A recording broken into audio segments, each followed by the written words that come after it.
कधीकधी काही व्यक्तींची गोष्ट ही फक्त त्यांची वैयक्तिक कहाणी नसते. नाही.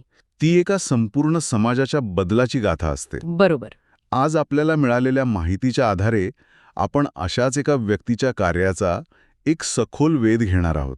प्राचार्य संजीव मुंडे यांची गोष्ट. अगदी. नांदेड जिल्ह्यातील एका लहानशा गावातून आलेले प्राचार्य संजीव मुंडे, त्यांनी ग्रामीण शिक्षणाच्या क्षेत्रात जे काम उभं केलं आहे ते केवळ प्रेरणादायी नाही, ते एका मोठ्या बदलाची सुरुवात आहे. ही माहिती वाचताना मला जाणवलं की ही केवळ एका प्राचार्यांच्या कामाची यादी नाही, तर जिथे संधी पोचत नाहीत तिथे त्या कशा निर्माण करायच्या याचा हा एक वस्तुपाठ आहे. बरोबर. चला तर मग त्यांच्या अगदी पायाभरणीपासून सुरुवात करूया. हो. माहितीनुसार त्यांचा जन्म नांदेड जिल्ह्यातील पाताळगंगा या गावात, एका गरीब आणि संयुक्त कुटुंबात. म्हणजे परिस्थिती सुरुवातीपासूनच खूप आव्हानात्मक होती. हो. आणि अशा परिस्थितीतून शिक्षण घेणं हेच एक मोठं आव्हान असतं. पण त्यांच्या शैक्षणिक पात्रतेची यादी पाहिली की खरंच थक्क व्हायला होतं. हो ना. म्हणजे BSc आहे, मग MSc आहे, त्यानंतर शिक्षकांसाठी आवश्यक असलेलं B.Ed सुद्धा आहे, आणि यानंतर काहीतरी अनपेक्षित, मानसशास्त्रामध्ये MA. अगदी. आणि हाच तो महत्वाचा मुद्दा आहे असं मला वाटतं. बरोबर. कारण BSc MSc हे झालं विज्ञान, B.Ed हे शिकवण्याचं शास्त्र झालं, पण मानसशास्त्रात MA का? हाच प्रश्न आहे. हा निर्णय त्यांच्या दूरदृष्टीचा पहिला पुरावा म्हणता येईल का? नक्कीच. हे दर्शवतं की त्यांना फक्त विषय शिकवण्यात रस नव्हता, त्यांना विद्यार्थी समजून घेण्यात रस होता. म्हणजे काय शिकवायचं यापेक्षा विद्यार्थी का शिकतो किंवा का शिकू शकत नाही हे जास्त महत्वाचं. ग्रामीण भारतात शिक्षणासमोरील अडथळे फक्त आर्थिक नसतात. अच्छा. ते मानसिक असतात. आत्मविश्वासाची कमतरता, कुटुंबाचा दबाव, अपयशाची भीती. खरंय. मानसशास्त्राचा अभ्यास ही केवळ एक अतिरिक्त पदवी नव्हती, ते एक साधन होतं. त्यांनी स्वतःसाठी एक टूलकिट तयार केलं होतं. वा. शिक्षकाचं टूलकिट ही संकल्पनाच खूप छान आहे. मग हे टूलकिट घेऊन ते प्रत्यक्ष कामाला लागले. हो. आणि माहितीनुसार त्यांची पहिलीच नेमणूक 2001 साली थेट मुख्याध्यापक म्हणून. तेही किनवटसारख्या आदिवासी बहुल भागात. म्हणजे थेट खोल पाण्यात उडी. हो. आणि हीच गोष्ट त्यांना इतरांपेक्षा वेगळं ठरवते. अनेक जण अशा नेमणुकीला एक काय म्हणतात त्याला हार्डशिप पोस्टिंग म्हणतात. बरोबर. पण त्यांनी याकडे एक संधी म्हणून पाहिलं. समाजातील सर्वात वंचित घटकांसोबत काम केल्यामुळे त्यांची शैक्षणिक विचारसरणीच तशी घडली. म्हणजे शिक्षण हे सर्वांसाठी असायला हवं हा विचार इथेच पक्का झाला असेल. अगदी. व्यवस्थेतील त्रुटी, मुलांच्या अडचणी त्यांनी अगदी जवळून पाहिल्या. आणि हाच अनुभव घेऊन ते 2004 साली उमरग्याला आली, जिथे त्यांनी जवळपास 2 दशकं म्हणजे 2023 पर्यंत संत नामदेव महाराज कनिष्ठ महाविद्यालयाचं प्राचार्यपद सांभाळलं. विशेष म्हणजे माहितीनुसार या महाविद्यालयाच्या स्थापनेतही त्यांचा सिंहाचा वाटा होता. म्हणजे ते फक्त नोकरी करायला आलेले प्रशासक नव्हते. अजिबात नाही. ही गोष्ट खूप महत्वाची आहे. याचा अर्थ त्या संस्थेशी त्यांचं एक भावनिक नातं होतं. हो. जेव्हा तुम्ही एखादी गोष्ट शून्यातून उभी करता तेव्हा तुम्ही फक्त तिचे नियम चालवत नाही, तुम्ही तिचा आत्मा जपता. बरोबर. त्यांनी ग्रामीण भागात जिथे चांगल्या शिक्षणाचे पर्याय कमी होते तिथे एक आशेचा किरण निर्माण केला. हा तळागाळातून होणाऱ्या विकासाचा एक उत्तम नमुना आहे. पण त्यांचं काम फक्त 11वी-12वी पुरतं मर्यादित राहिलं नाही. हेच तर खरं आश्चर्य आहे. हो. इथून पुढे गोष्ट अधिक रंजक होते. त्यांना एक मोठी समस्या दिसली. 12वी नंतर अनेक विद्यार्थी, विशेषतः मुली, शहरात जाऊन शिक्षण घेऊ शकत नव्हत्या. ही ग्रामीण महाराष्ट्रातील एक सार्वत्रिक आणि अत्यंत गंभीर समस्या आहे. कितीतरी हुशार मुलामुलींची स्वप्न 12वीच्या पुढे जाऊच शकत नाहीत, कारण व्यवस्था त्यांच्यापर्यंत पोहोचलेली नसते. बरोबर. आणि इथेच प्राचार्य मुंडे यांनी एक असा निर्णय घेतला जो मला त्यांच्या संपूर्ण कारकिर्दीतला सर्वात क्रांतिकारी वाटतो. कोणता? त्यांनी विचार केला की जर विद्यार्थी विद्यापीठापर्यंत पोहोचू शकत नसतील तर विद्यापीठालाच विद्यार्थ्यांपर्यंत आणायचं. वा. त्यांनी यशवंतराव चव्हाण मुक्त विद्यापीठ आणि टिळक विद्यापीठाची अध्ययन केंद्र आपल्याच परिसरात सुरू केली. थांबा. हे ऐकायला खूप सोपं वाटतं, पण प्रत्यक्षात हे एक प्रचंड मोठं आव्हान आहे. म्हणजे?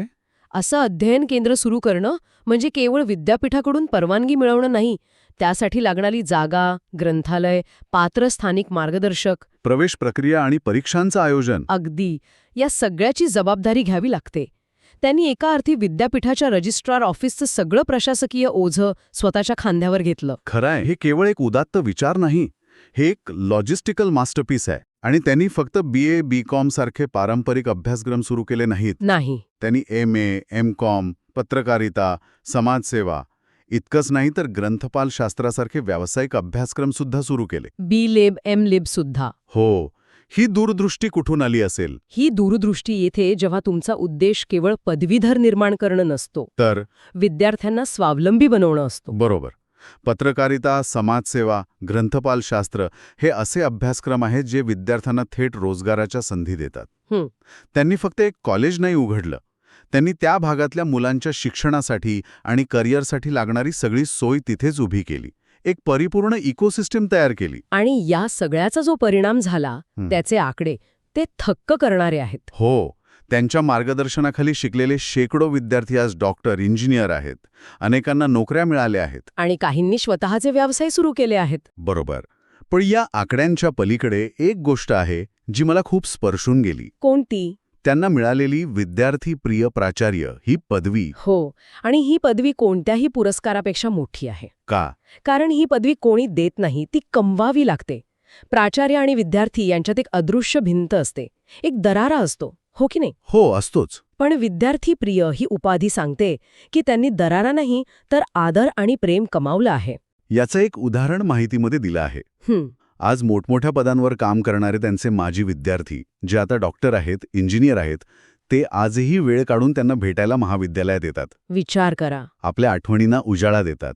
एखादा यशस्वी व्यावसायिक आपला वेळ काढून केवळ आपल्या जुन्या प्राचार्यांना भेटायला येतो, याचा अर्थ त्या शिक्षकाचा त्याच्या आयुष्यावर किती खोलवर प्रभाव पडला असेल. हीच एका शिक्षकाच्या यशाची खरी पावती आहे.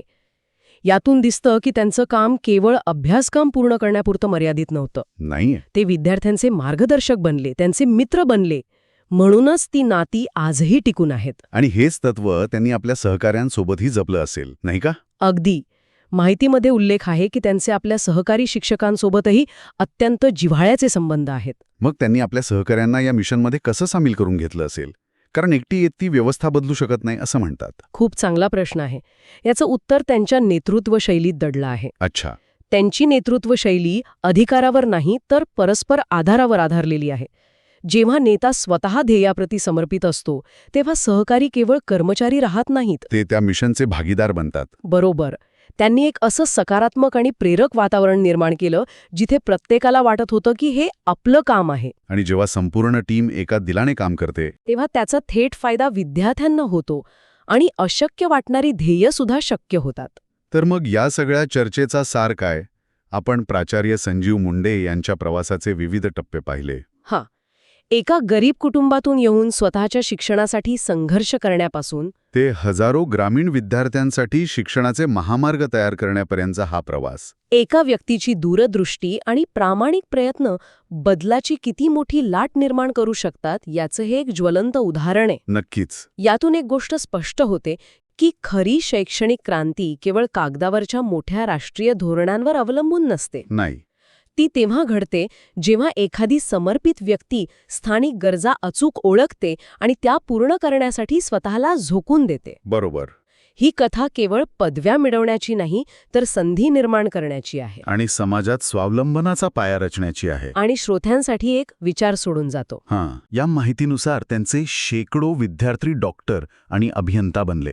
क्षणभर विचार करा, जेव्हा एका ग्रामीण भागातून एक डॉक्टर किंवा इंजिनियर तयार होतो, तो केवळ एका व्यक्तीपुरता मर्यादित नसतो. नाही. त्यांच्या या कार्यामुळे त्या प्रदेशातील आरोग्यसेवा, अर्थव्यवस्था आणि सामाजिक जळणघळणीवर पुढच्या अनेक पिढ्यांपर्यंत किती मोठा आणि न मोजता येणारा सकारात्मक परिणाम होत राहील